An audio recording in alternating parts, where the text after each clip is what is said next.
Alors, donc, ce qu'on va voir aujourd'hui, c'est essentiellement donc la cinétique des réactions biologiques.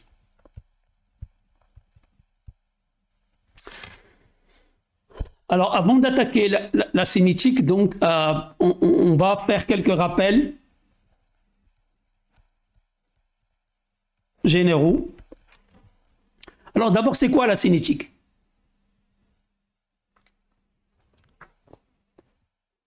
C'est une évolution en fonction du temps. Voilà.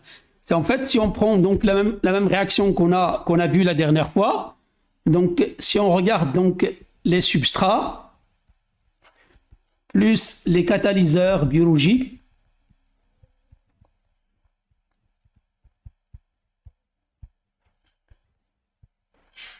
ça va donner en principe donc toujours les catalyseurs plus les produits.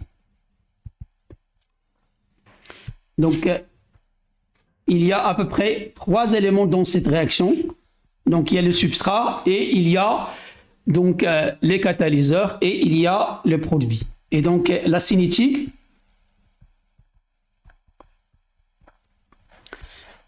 c'est l'étude de l'évolution des composants de la réaction en fonction du temps. D'accord? Donc, quand on regarde la stéchiométrie qu'on a fait la dernière fois, on regarde essentiellement ce qui se passe instantanément. La stéchiométrie, c'est ce qui est possible. Est-ce que ça va avoir lieu instantanément ou est-ce que ça va prendre du temps? Là, c'est la cinétique qui va nous répondre, qui va pouvoir nous dire combien de temps ça va prendre. Ça peut être quelque chose d'instantané, ça peut être quelque chose qui peut donc demander un certain temps. Donc, c'est la cinétique qui permet donc d'étudier ça. Alors, la cinétique, généralement, donc, elle est donnée en fonction donc de ses composants. D'accord? Donc, on exprime la cinétique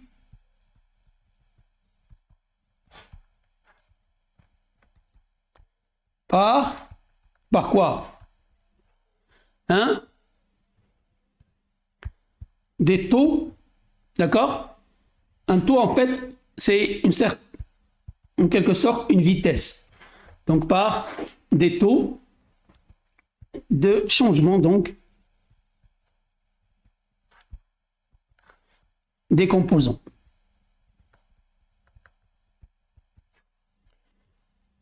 Donc, pour la cellule, pour les cellules et les catalyseurs en général, donc pour les cellules, c'est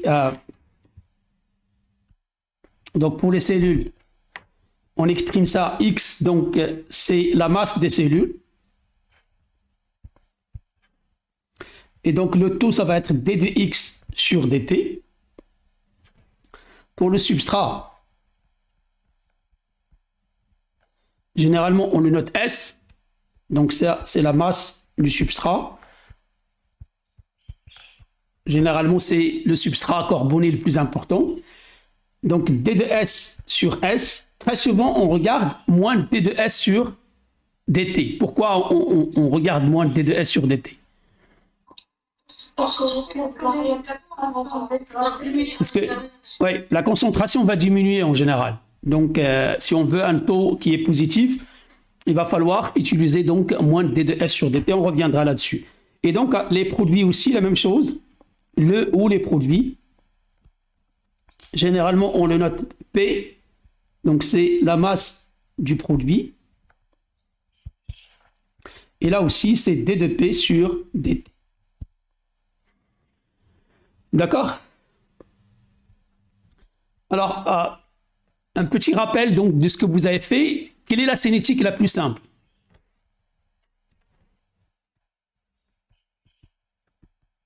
Le substrat. Le substrat. Produit. Hein? Bon, il ne dépend pas du substrat, il ne dépend pas donc de X. Bon, quand on regarde le cinétique, on peut avoir donc des formulations différentes. Donc, je peux formuler n'importe lesquelles. La première cinétique qui est la plus simple, c'est la cinétique d'ordre 0. Alors d'abord, c'est quoi l'ordre? Rappelez-moi, c'est quoi l'ordre d'une réaction?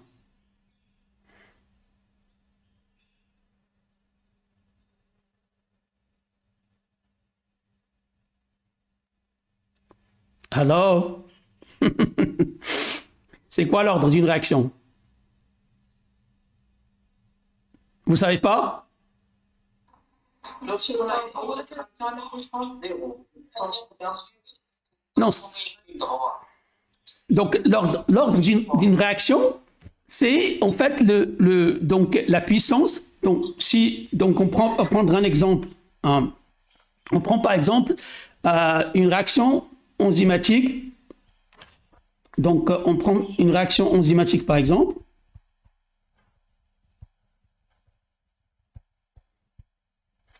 On va prendre donc un substrat S. Donc, il va donner un produit P. D'accord?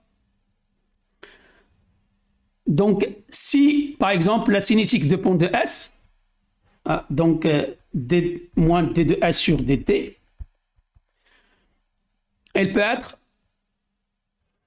donc, car la concentration de S, 0, ça c'est un ordre de quoi? 0. Mais ça peut être aussi, donc moins d de S sur dt est égal à Ks. 1. Donc là c'est 1. Ça peut être moins d de S sur dt égal à Ks2 à la puissance 2. Donc ici c'est un ordre. Ordre 2. Un ordre 2, voilà. Donc ça c'est un ordre 1. Et ça c'est un ordre 0. Attention, donc là, j'ai pris le cas où il y a un substrat, un seul substrat. Si par exemple, on a deux substrats, si ça dépend donc des deux substrats, l'ordre devient... La concentration de substrat 2, la puissance 1.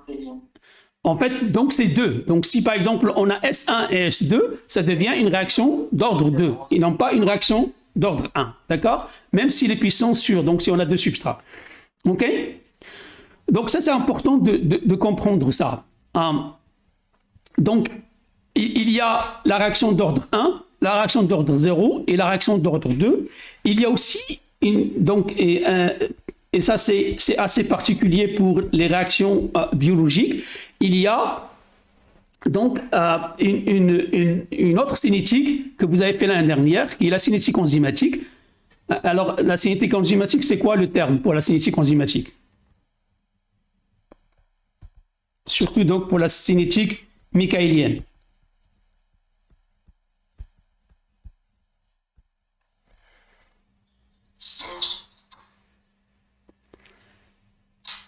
Je vous écoute là.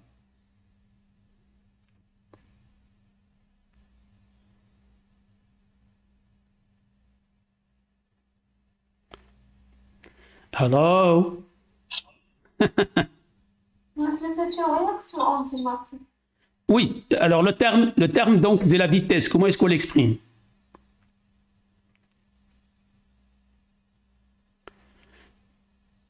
C'est Vmax sur 2. Non.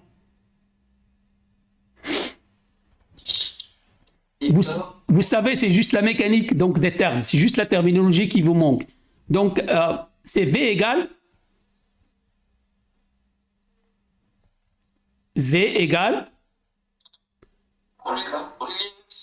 Vmax. V égale, non, donnez-moi exactement la formule, c'est V égale Vmax.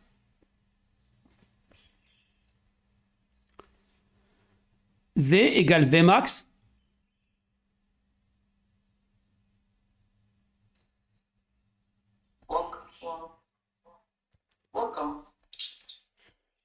Non.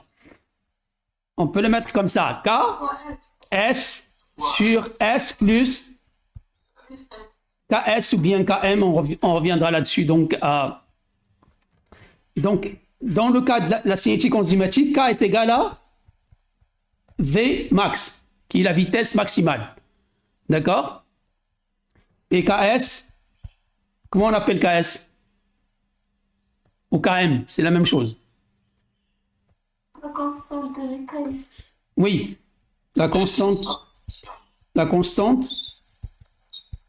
L'infinité. De Michaelis-Menten.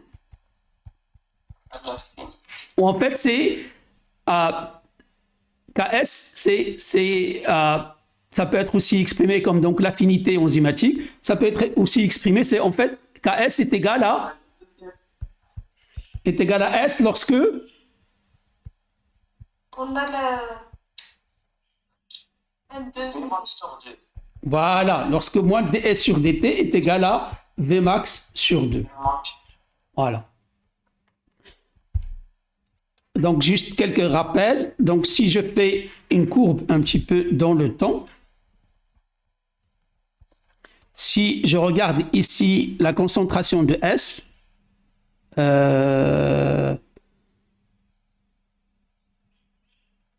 peut-être pour vous simplifier, on donnera plutôt donc, la réaction du produit, par exemple, qui dépend de X, de S. On va donc supposer que d de P sur dt est égal à donc, V max qui multiplie S sur KS plus S. C'est un peu plus facile parce que si je vous fais S, ça diminue normalement. Mais on va faire S aussi, donc ne vous inquiétez pas, on va le faire tous les deux. Donc normalement, la courbe est à quelle forme? Si on regarde la cinétique michaélienne. Parabolique. Hein? Parabolique. Non, pas parabole.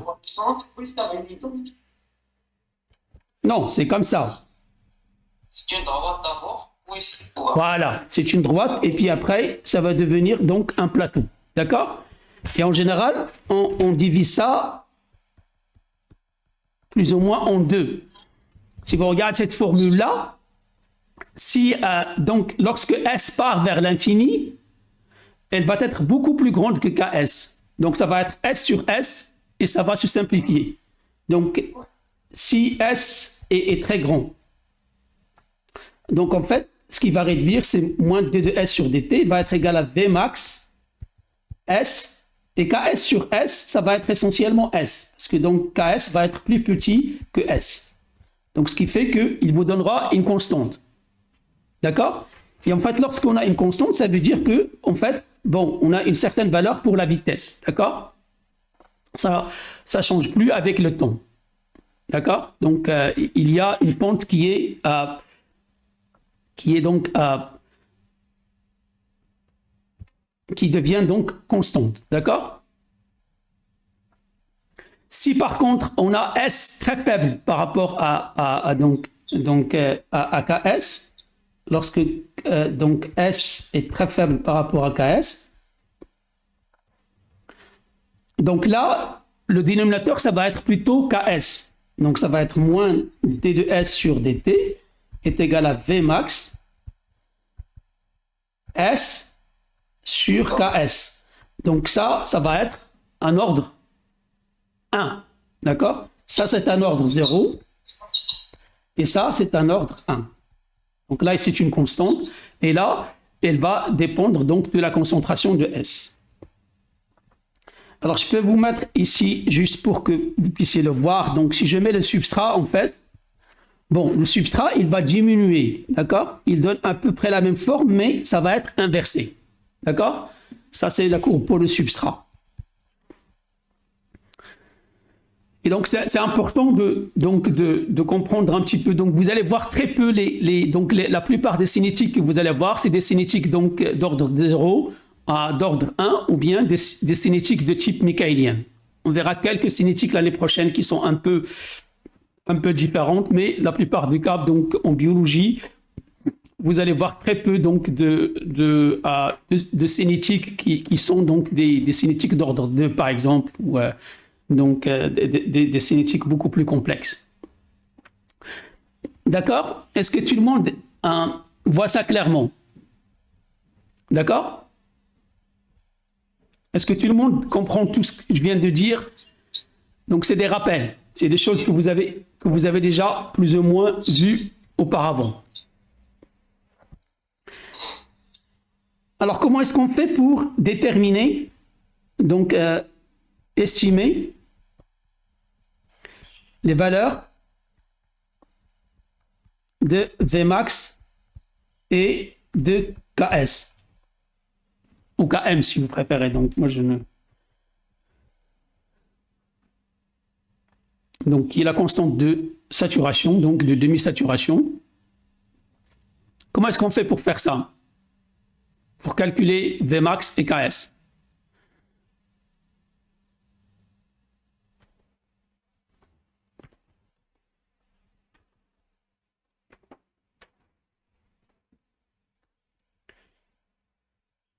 J'écoute, jeunes gens. Ça, c'est quelque chose... La vitesse en fonction de substrat, avec les courbes, on peut sortir le Vmax. Non. On fait l'inverse de 1 sur V en fonction de 1 sur KS. Exact. Donc, en fait, on trace, bon, pour la plupart, c'est 1 sur V. Donc, on trace donc le graphique 1 sur V égale F de 1 sur S. D'accord? Bon, il y a plusieurs méthodes. Donc, il y a donc plusieurs méthodes. Je ne vais pas revenir là-dessus. Donc, pour moi, donc, c'est des choses que vous avez déjà vues. Il y a donc les graphes d'Eddy Hofstee, pardon. Il y a le Hainsworth. Il y a donc il y a plusieurs méthodes, donc je vais pas revenir là-dessus, c'est des choses que vous avez vues. Donc essentiellement, on fait 1 sur V, donc égal à F de 1 sur S.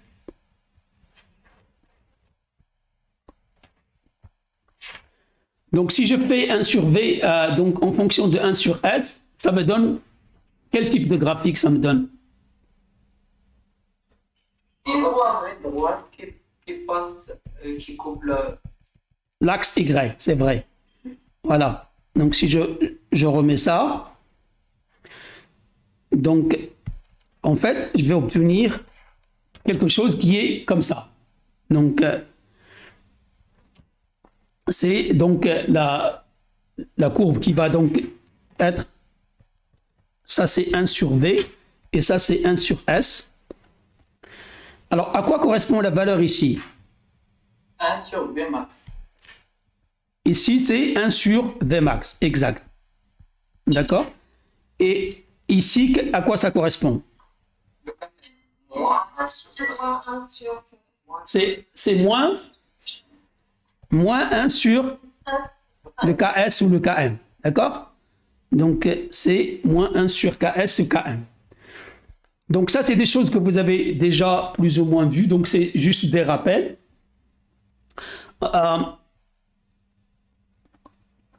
Est-ce que c'est clair pour tout le monde? C'est bon? Oui, je sais. Donc, là aussi, ce qu'on va rappeler, c'est les courbes de, donc, les cas, donc, où on va pas voir là l'austérique parce que donc on le voit très peu, donc dans le cadre en tout cas de ce qu'on fait, c'est rare. Mais par contre, on va voir donc des cinétiques, le cas où donc on a des cinétiques d'inhibition. Donc des cinétiques d'inhibition. Alors quels sont les types d'inhibition qu'on peut avoir? L'inhibition compétitive. Exact. Donc, l'inhibition la plus simple, c'est l'inhibition, enfin la plus simple, celle que vous comprenez plus, c'est la compétitive. Est-ce que vous vous rappelez de la formule?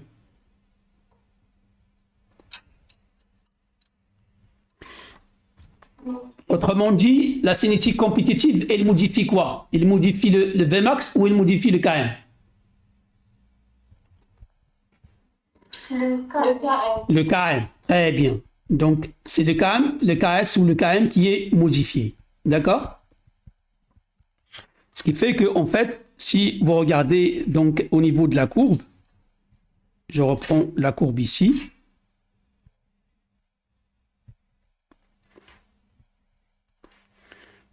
C'est pas très joli tout ça. On va le reprendre.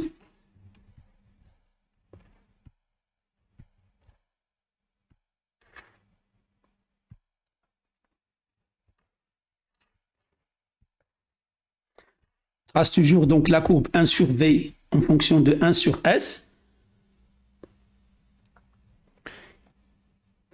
Donc, si je trace donc la courbe sans inhibition, ça donc c'est sans inhibition, sans inhibition.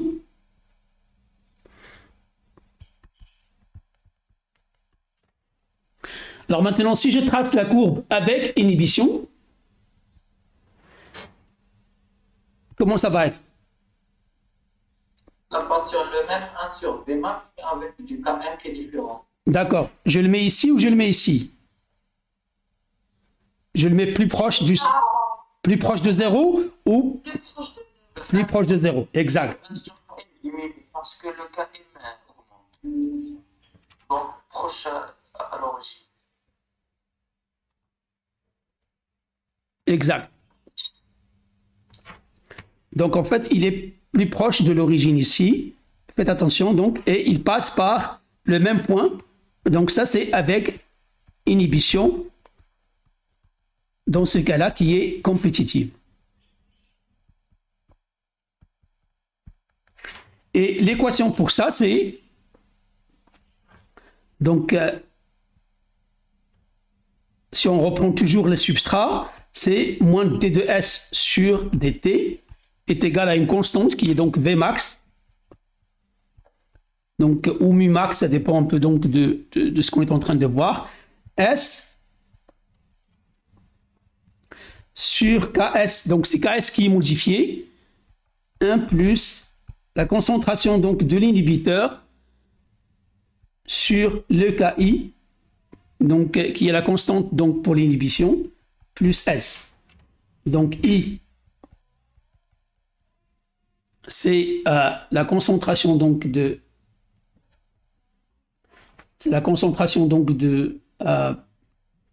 l'inhibiteur.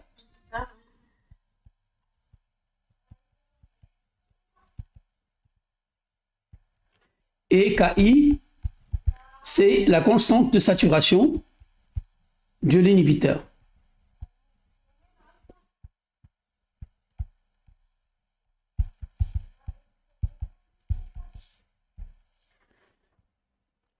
Et généralement, ça, c'est ce qu'on vous appelle. Comment on appelle tous ces termes?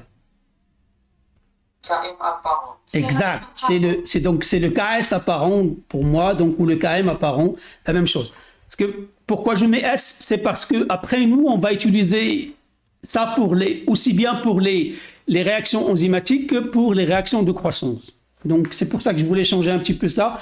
Parce que sinon, ça reste dans votre tête comme toujours enzymatique. On va voir qu'il y a des petites différences quand même. D'accord? Donc ça, c'est le cas apparent. Le KS apparent ou le cas apparent en général. Donc, alors maintenant, donc, pour ce qui est donc de... donc après la compétitive, on va regarder la non compétitive. D'accord? Et la non compétitive, elle change quoi? La vitesse de la réaction. Exact. Donc, l'inhibition non compétitive, c'est peut-être les deux que vous allez voir le plus. Non compétitive. Dans ce cas-là, c'est Vmax qui change. Donc, c'est Vmax qui va changer. Si je remets un peu le graphique, 1 sur V, 1 sur S. Je mets toujours, donc, ça c'est sans inhibition.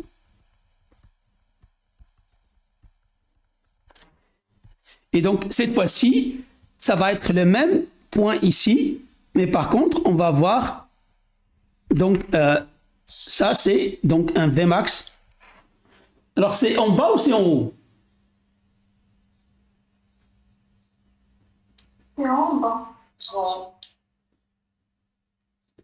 En haut, parce que C'est en haut ou en bas? La vitesse va diminuer, donc c'est en haut. Donc, c'est en haut. OK? C'est plutôt ça. D'accord? Donc, c'est ça, c'est avec inhibition. Parce que la vitesse, elle diminue. Donc, si la vitesse diminue, c'est 1 sur Vmax, il va être 1 sur V va être plus grand. Donc, parce que la vitesse, elle diminue. OK? Et donc, en fait, le KS va rester le même. Donc, ici, on va avoir, en fait, deux vitesses différentes. Mais par contre, le KM va être le même. Enfin, le KS va être le même. Donc, si on regarde en termes d'équation, qu'est-ce que ça donne? Donc, la non compétitive. Donc, on a moins D. Pardon, on va mettre une autre couleur.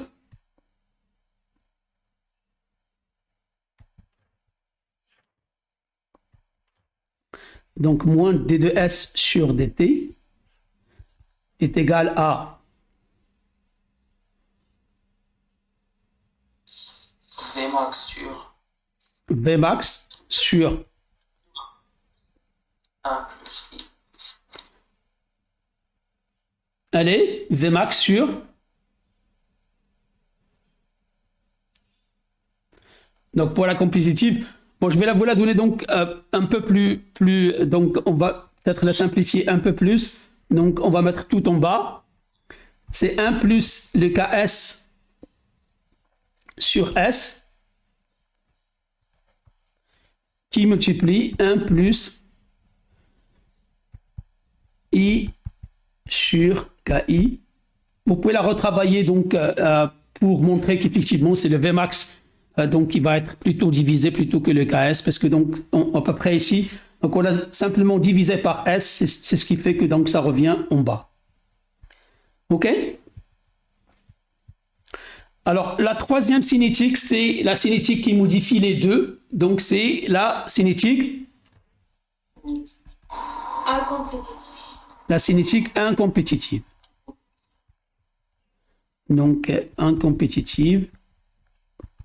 Dans ce cas-là, on a modification de KS et Vmax. D'accord? En fait, il devient donc, on obtient pratiquement des courbes parallèles entre les deux. Donc, si je reprends un peu le graphique, 1 sur V, 1 sur S.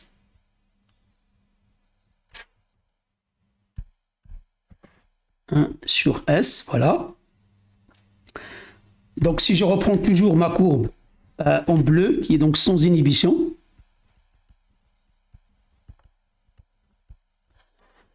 la courbe avec inhibition va être plus haut ou plus bas? Plus bas. Plus haut. Non, c'est toujours plus haut, puisque donc la vitesse va diminuer. N'oubliez jamais ça, d'accord? Donc, ça va être quelque chose de parallèle.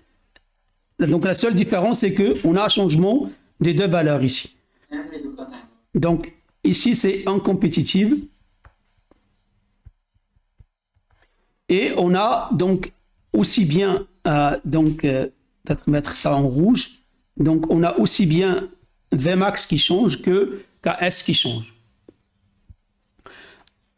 Alors, une formulation pour ça, vous pouvez trouver plusieurs manières de le présenter. Moins D de S sur dt est égal à Vmax. Vous allez voir qu'après Vmax, des fois, je mets simplement une constante. Parce que pour nous, quand on s'éloigne un peu des termes biologiques, bon, on regarde beaucoup plus des constantes pour nous, beaucoup plus que vraiment... parce que la notion de Vmax, vous allez voir que ça va être un peu... Donc, ça va changer un peu en fonction des cas qu'on va voir. I sur KI plus S qui multiplie 1 plus I sur KI. Voilà.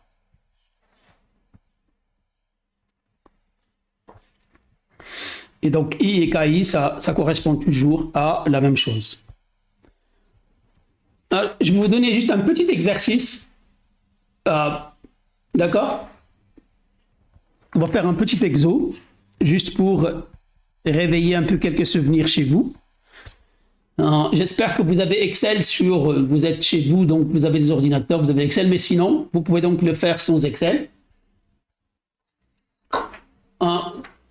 Donc, on vous donne donc des données, donc on a des données cinétiques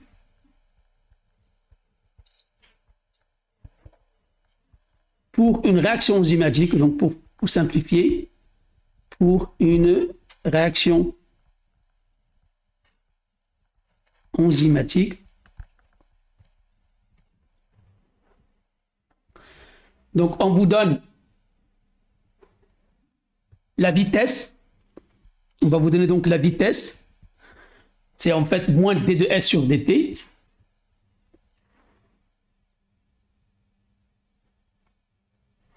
C'est en grammes par litre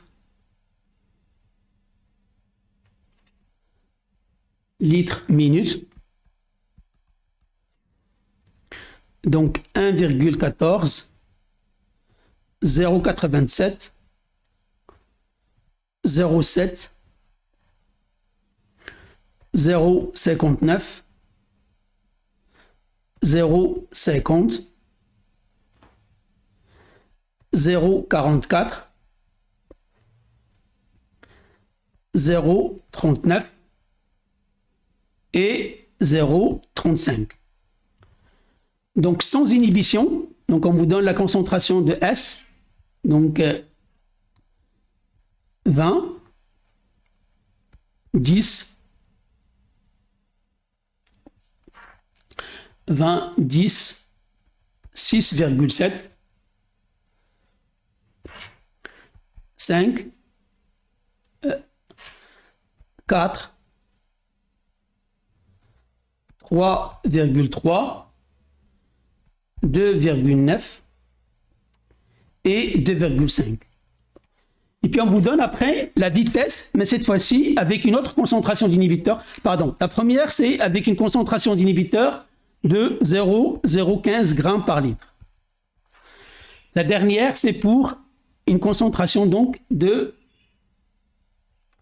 0,0875 grammes par litre. Donc vous avez 0,67, 0,51, 0,41, 0,34 et 0,29.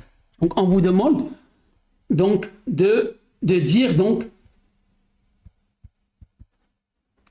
on vous demande donc de dire quel est le type de cinétique.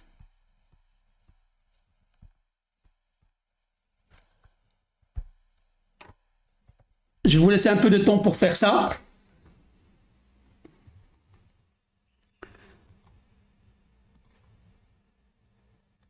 Est-ce que c'est les types de cinétique ou les types d'inhibition? Les types d'inhibition. Donc cinétique, est-ce que c'est une cinétique d'inhibition compétitive ou non compétitive? D'accord? Alors allez-y.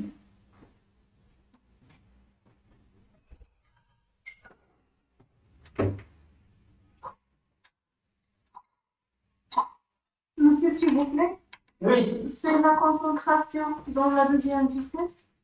C'est 0, 0, 0. 0,0875. Oui, d'accord. Voilà.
Attendez 2 secondes. Je crois que donc j'ai mélangé un peu les exercices. Celui-là, c'est en fait la concentration d'enzymes.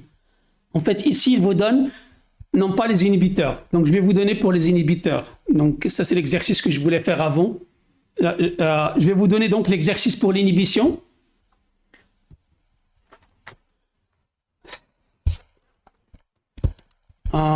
Donc, ça, c'est donc en fait ici, c'est pour chercher l'effet de la concentration d'enzymes.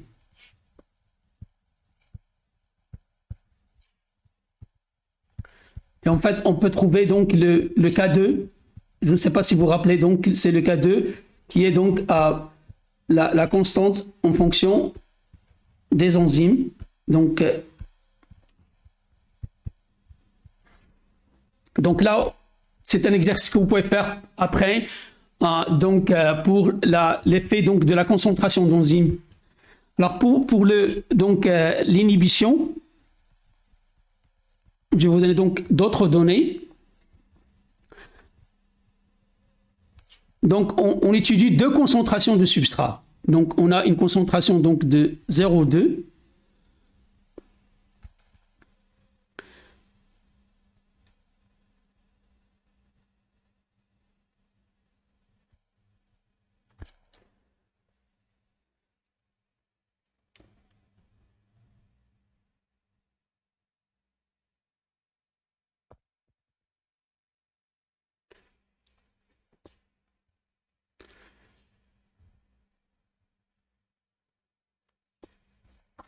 Donc, on a S égale 0,2 molaire ou bien S égale 0,02 molaire.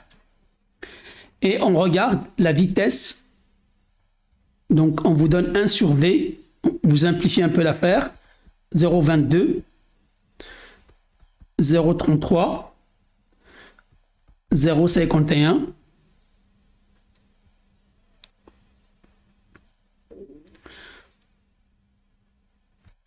Et en fait, c'est en fonction donc de la concentration de I. Donc 0,22, c'est pour la concentration 0. 0,33, pardon, 0,012, 0,017. Et pour donc la concentration de substrat de 0, donc c'est toujours 1 sur V et I. Ça vous donnera donc 0,68, 1,02, 1,50. Ici, la concentration, elle est de 0. Ici, c'est 0,013. Attention, c'est 2,013. Et là, c'est 2,022. Donc, et on vous demande de déterminer le type d'inhibition, de cinétique d'inhibition.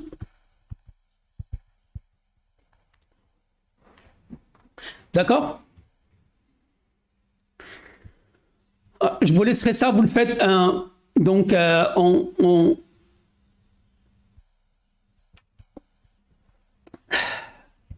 Donc, je reviens à l'exercice 1.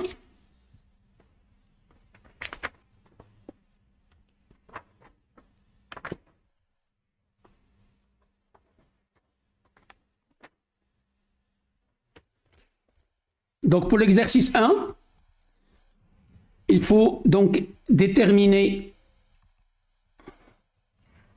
Km, déterminer Vmax pour S1, Vmax pour S2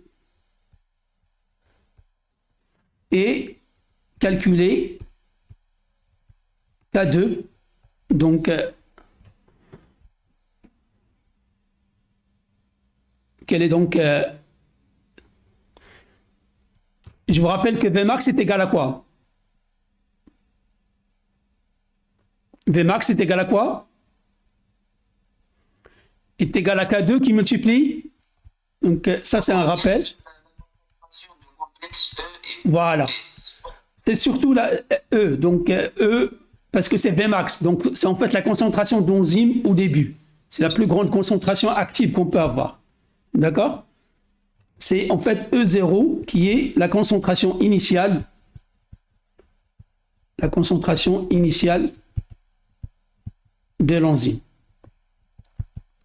Alors ça, vous le faites en devoir et vous l'envoyez en PDF. Donc, je pense que les autres vous ont dit donc que généralement je donne des devoirs et donc je les note, comme ça vous aide un petit peu dans la note finale. D'accord?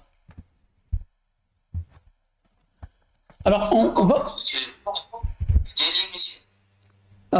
donc pour la semaine prochaine, donc si on a le cours jeudi, vous la remettez jeudi, sinon donc vous la remettez donc vendredi. Sinon donc jeudi c'est plus simple, je pense. Jeudi donc une semaine, d'accord? Donc une semaine, vous avez une semaine. Je suis sûr que ça c'est quelque chose. C'est juste pour vous faire travailler un petit peu et que vous ayez une note quelque part, d'accord? Donc ça c'est un peu tout ça, c'est des choses que vous avez déjà plus ou moins vues, d'accord? Ce sont les cinétiques donc enzymatiques que vous avez déjà vues et donc il y a très peu donc je pense que c'est juste des rappels. Alors maintenant, ce qu'on va voir c'est quelque chose qu'on a vu plus ou moins l'année dernière, mais on va modifier un petit peu. C'est la cinétique de croissance. De croissance microbienne. Alors, est-ce que vous vous rappelez donc comment est-ce qu'on a étudié, donc comment est-ce qu'on a représenté le taux de croissance?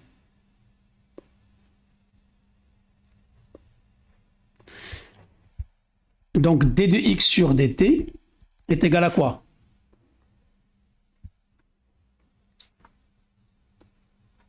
Égal à quoi? Exponentiel.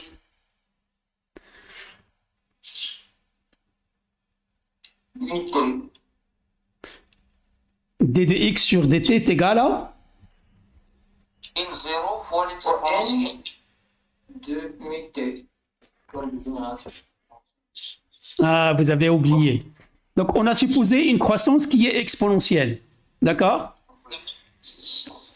Alors, une croissance exponentielle, ça va donner quel type de cinétique? D'ordre 1, d'ordre 0, d'ordre 2.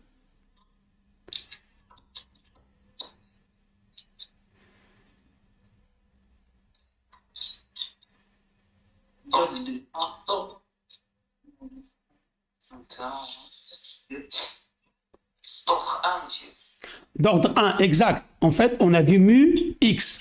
Et en fait, on est en train de dire que donc le changement de concentration de x, il dépend de la concentration de x. Donc ça, c'est une cinétique d'ordre 1.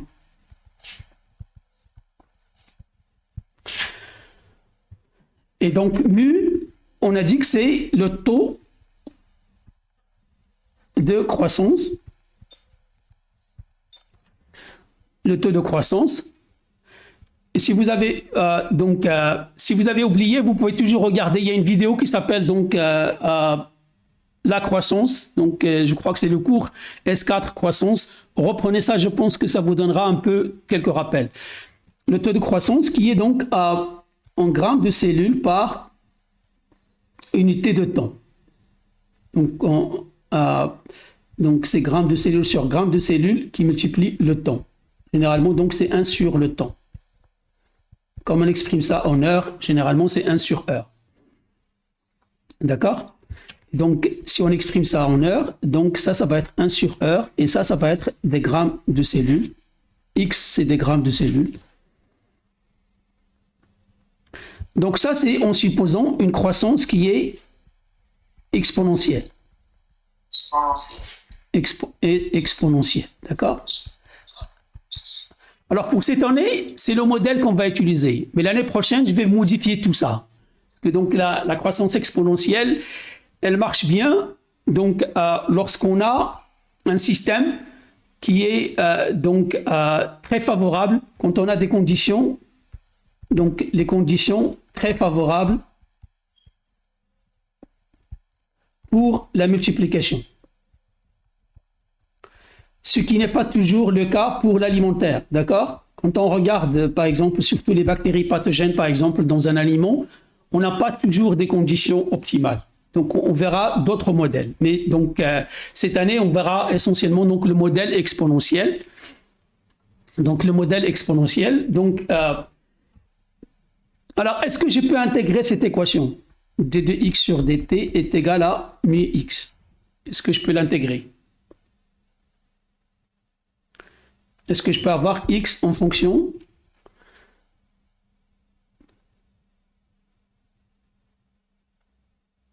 Est-ce que je peux l'intégrer?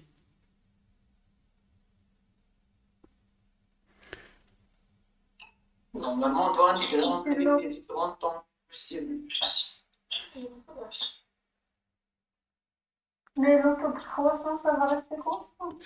Oui, donc ça c'est vraiment là, donc c'est bien d'avoir fait attention. Donc cette équation, on peut l'intégrer facilement si mu est une constante. D'accord? Si mu est une constante, c'est égal à mu égale, donc on peut intégrer, c'est x égale donc mu t. Donc si vous avez mu qui est une constante, donc ça fait 2dx, vous faites passer le x de l'autre côté, et ça fait donc mu dt, et vous intégrez entre x0 et x, et vous intégrez entre 0 et t. D'accord? Donc l'intégrale donc de d de x sur x, c'est log donc de x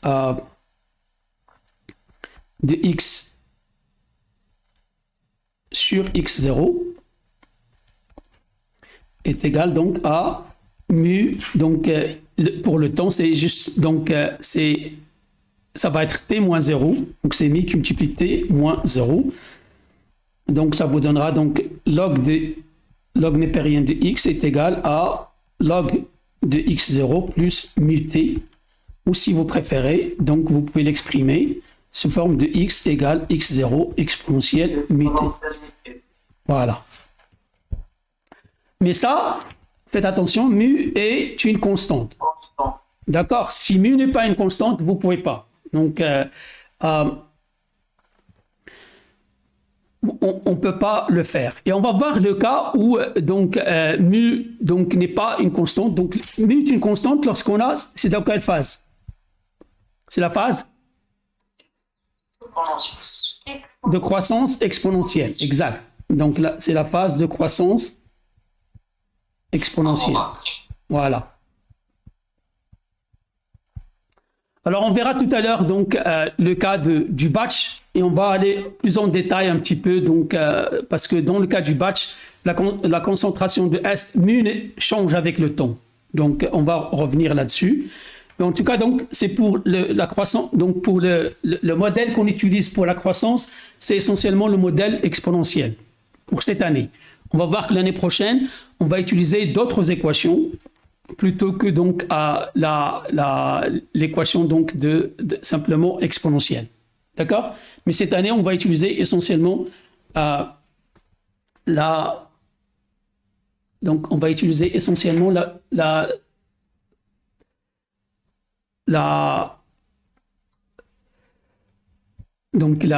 modèle exponentiel.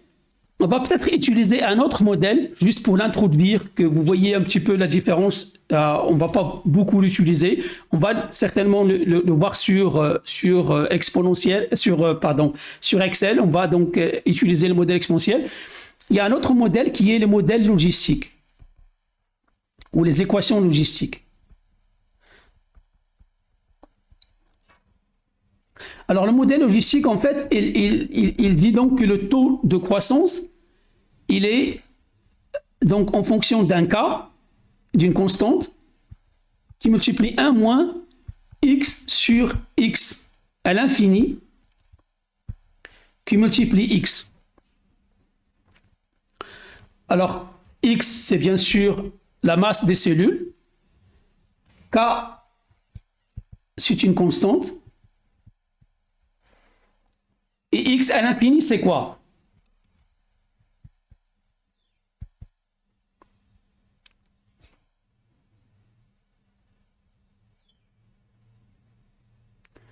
X à l'infini, c'est quoi? Ça peut être quoi? Je sais que vous ne savez pas, mais ça peut être quoi? Si vous réfléchissez un peu, ça peut être quoi? 0. Non. Sinon, ça va partir.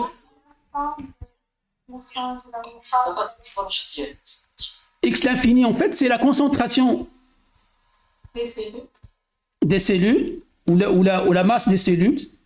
Donc, ou la masse des cellules maximale possible. D'accord? Maximale possible. Donc, on a vu quand on a fait la stoichiométrie, en fait, un nombre de grammes de substrat vont donner un nombre de grammes de cellules. Et si vous mettez par exemple 20 grammes de glucose, vous ne pouvez pas dépasser une certaine concentration. D'accord? Bon, la dernière fois, on a vu qu'à peu près, le rendement était égal plus ou moins à 0,5. Donc, vous ne pouvez pas dépasser 10 grammes de cellules. D'accord? Si par contre, vous avez 40, vous pouvez aller à 20. D'accord? Et X, en fait, ça représente un peu cette valeur. Ça représente cette valeur donc, cette valeur de X infini.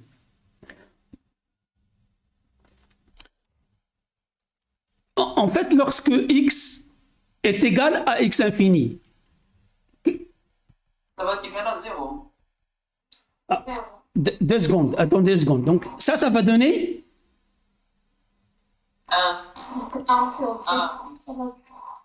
donc ça va donner 0. Donc ça veut dire que en fait ça devient, il n'y a plus, lorsque x est égal à x plus l'infini, d de x sur dt est égal à 0. Il n'y a plus de croissance, d'accord? Il n'y a plus, voilà, il n'y a plus de croissance. En fait, l'idée de cette équation logistique, qu'on utilise d'ailleurs pour les humains aussi, c'est qu'on a donc des substrats ou bien donc des éléments nutritifs limités. Et ces éléments nutritifs, ils vont vous dire quelle est la concentration maximale que vous allez atteindre.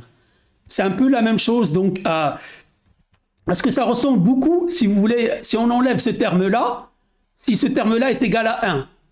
Quand est-ce que ce terme-là il va être égal à 1? Non, c'est x égale à 0. X sur x infini égale à 1. Égal? Non. Égal à 0. Non, Donc, si on a x sur x infini est égal à 0, quand est-ce qu'on a ce cas-là? Lorsque x infini est très grand par rapport à x. Voilà. Et si ça tend vers l'infini, on a donc d de x sur dt est égal à kx. Et ça, c'est une croissance qui est Constante. Non. Croissance linéaire. Non. Droite. Ce qu'on vient de voir. C'est ce qu'on vient de voir. C'est exactement ça. Non, c'est exactement exponentiel. Bravo, mademoiselle. C'est exponentiel. Donc, la cinétique, elle est d'ordre 1. Donc, je vous ai dit donc, que la cinétique d'ordre 1, généralement, donc, dans le cas des réactions biologiques, c'est donc, elle devient donc une croissance exponentielle. D'accord? Donc, en fait, ce modèle-là, il corrige après, donc, au niveau donc, lorsque la concentration de X augmente, elle se rapproche de X infini, il n'y a plus donc de croissance. En fait, donc si vous voulez, si je schématise un peu les deux modèles, si je regarde X en fonction du temps, donc l'exponentielle, ça va être ça, et la logistique, ça va être comment?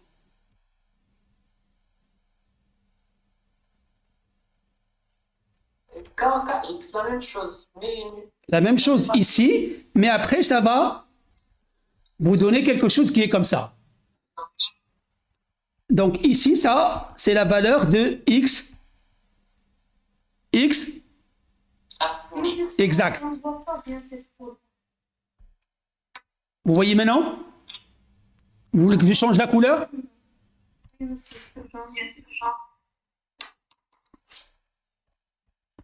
Donc, vous voyez maintenant? Oui, Donc, monsieur, c'est bon. Oui, monsieur. voilà. Donc, lorsque x atteint x infini, on a donc pratiquement plus de multiplication. C'est un peu les deux. Et d'ailleurs, cette équation-là, on va la réutiliser l'année prochaine avec d'autres équations parce qu'elle correspond beaucoup plus à ce que vous allez voir dans l'alimentaire. Donc, surtout dans les aliments, la croissance dans les aliments, elle ressemble beaucoup plus à ça. D'accord? Il représente quoi, monsieur, s'il vous plaît? X, c'est quoi votre question? La courbe bleue, il représente quoi, monsieur? Ça, c'est l'exponentielle, oui. C'est la croissance exponentielle. La croissance exponentielle. Donc, la croissance exponentielle, normalement, elle va pas vous donner un arrêt. Donc, en fait, elle augmente toujours en fonction de la concentration de X. Plus la concentration de X, donc avec le temps, donc elle va continuer à augmenter. D'accord? Par contre, l'équation logistique, elle va vous donner donc cet arrêt lorsque vous atteignez donc une valeur de X infini. Et on va revenir donc à ces modèles après. Quand on verra donc le batch, parce que le batch, c'est un cas particulier. Et donc, l'année prochaine, vous allez voir d'autres équations pour donc représenter la croissance. C'est bon?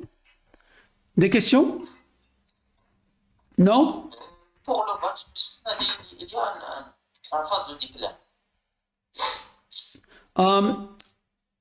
On va y revenir, d'accord? On va y revenir, on va le voir en détail. D'accord? On va le voir en détail.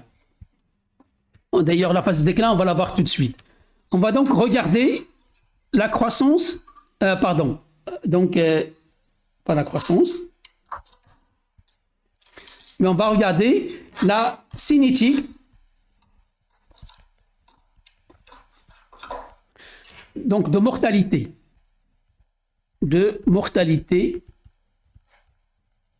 des cellules. Et là aussi, il y a plusieurs modèles. Comme pour la croissance, il y a plusieurs modèles. Et on va les voir l'année prochaine. Donc, il y a plusieurs modèles. Le modèle le plus simple,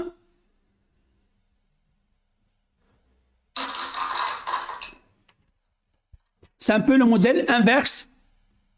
Donc, moins d de x sur dt est égal à kx.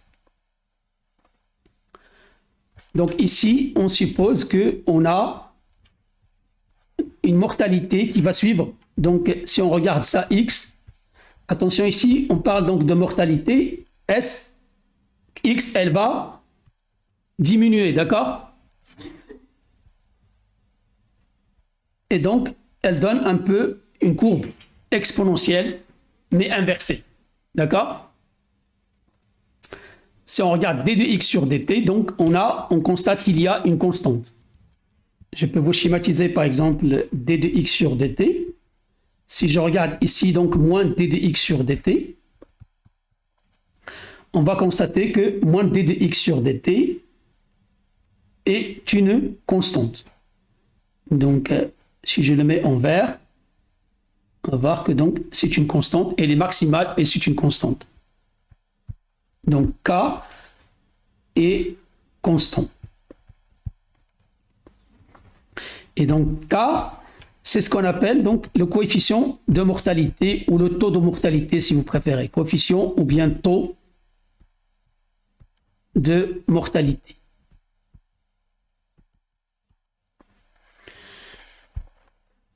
On verra l'année prochaine que donc il y a plusieurs possibilités. Il n'y a pas que cette courbe-là. On peut avoir une droite, on peut avoir plutôt donc au début, un plateau au début et après ça. Donc il y a plusieurs possibilités. On va les voir l'année prochaine puisque c'est important en alimentaire. Pour ce qu'on fait cette année, qui est donc le génie fermentaire, c'est-à-dire qu'on travaille dans des conditions favorables. Donc la cinétique de mortalité, donc on va donc utiliser le mode donc la cinétique d'ordre 1, un peu comme la cinétique donc qu'on a utilisée pour la croissance. C'est donc moins d2x sur dt égale kx ou bien d2x sur dt égale à moins kx. Donc le moins, on peut le mettre voilà, donc on peut le mettre soit du côté droit, soit du côté gauche. D'accord? Alors maintenant, avant qu'on passe au modèle donc en culture en batch, je vais simplement, avant d'aller plus loin, regrouper un peu la cinétique et la stoichiométrie. D'accord? Alors, donc, on va réaliser, donc, pour réaliser des bilans de masse dans les réacteurs, on utilise la stoichiométrie et la cinétique.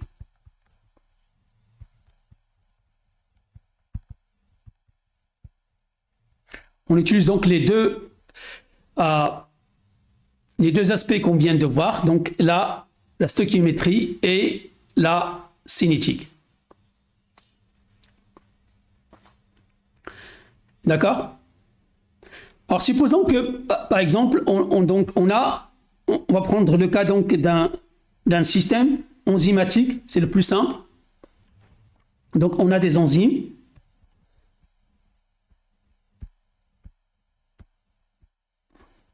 On va peut-être mettre des petits rectangles, plutôt. Et on a des substrats.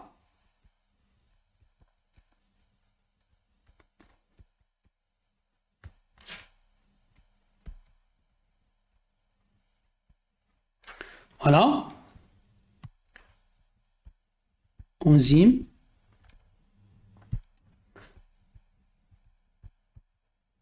Substrat.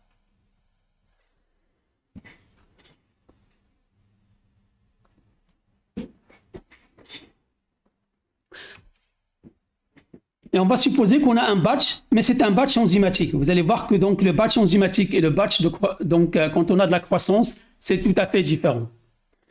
Donc ça veut dire qu'on n'a pas d'alimentation, on n'a pas de prélèvement. Ici, on n'a pas d'alimentation, on n'a pas de prélèvement. Donc, si on cherche donc le bilan de masse,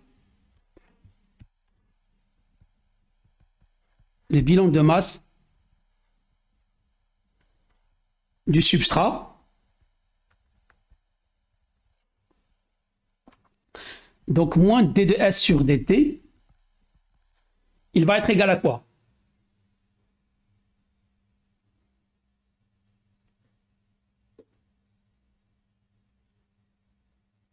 Donc n'oubliez pas l'équation de masse qu'on a vue auparavant. D'accord?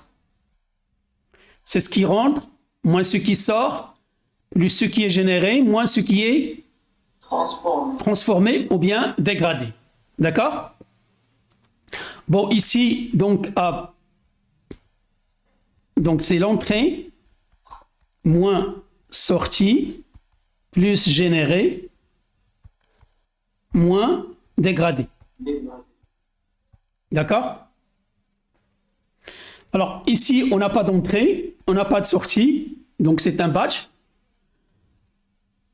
Jusqu'à preuve du contraire, on vous dit qu'il n'y a pas de genèse, donc il y a simplement ce qui est dégradé. Alors, comment on peut exprimer ce qui est dégradé?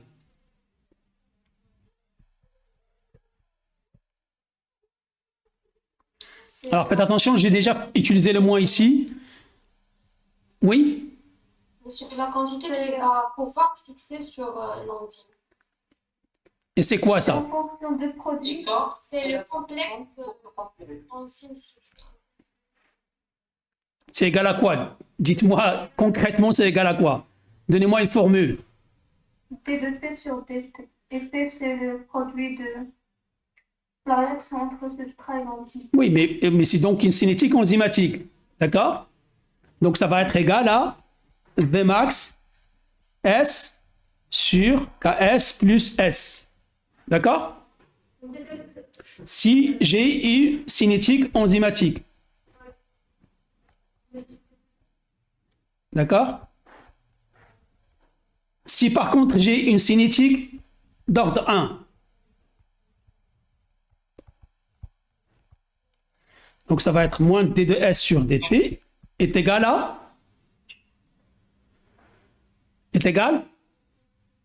simplement à Ks. Ça peut être Vmax. Donc K peut être égal à Vmax. D'accord? Donc K possible, ce soit égal à Vmax. D'accord? Monsieur, s'il vous plaît, Oui. on a de l'expression, donc on a signifie que ça va être égal à moins la quantité dégradée. C'est la même chose ici. Donc c'est... Pourquoi on élimine le moins aussi pour la vitesse, c'est-à-dire entre. Je ne sais pas comment s'exprimer, mais c'est-à-dire de l'exprimer directement T de S sur delta T. Oui, parce que donc c'est... Qu'est-ce que c'est que d de S sur dt? C'est en fait S, donc c'est S moins S0, parce que donc S0, donc c'est la fin, moins, donc si on schématise un petit peu, donc on différencie un petit peu, ça va être S moins S0, c'est S, donc c'est la concentration en fonction du temps, sur T moins T0. C'est à peu près ça le différentiel. Donc, et donc là, on a pris moins d de S sur dt, donc, parce que ça va permettre d'avoir quelque chose de positif. Ça va, c'est clair? C'est un peu plus éclairci? Oui, D'accord? d'accord. D'autres questions? Alors, regardez bien tout ça.